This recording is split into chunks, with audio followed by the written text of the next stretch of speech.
Matizda arzonidan minaman deganlarga 2010 o'tbetlarda kraskasi bor deyapti. Akamiz yana bu Matizini ham sotmoqchi bo'pti. 4 ta baloni yangi.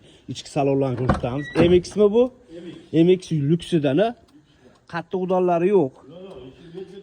400 ming yurgan. Motor rasxodlari yo'qmi aka? Genlarni chiqaradi mana shu nomer bilan. Bu tomondan ko'rinishlari hamma yoq cho'tka ekan. 2010 kraskalari o'tbetda bor, 400 ming yurgan, motor hadovoyda umuman ishi yo'q. Puliga keladigan bo'lsa, puli nech pul aka? 2800 ozgina kabi bor. 2800 ozgina. Nasiyaga ham bera olamiz. Nech pul bilan berasiz aka buni nasiyaga? 1,5 ming bersin. Ya uni men 500 dollar bilan bering aka buni. Siz obunachilaringizga 700. 700 dollar bilan Damazni ham sotib berdingiz, rahmat. Qanchada sotdingiz uni?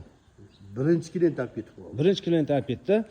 Pastda nomerlarni qoldiramiz, aloqaga chiqarasiz, mana shu nomer bilan genlarni berar ekan, Andijon bo'ylab beraveraman deyapti.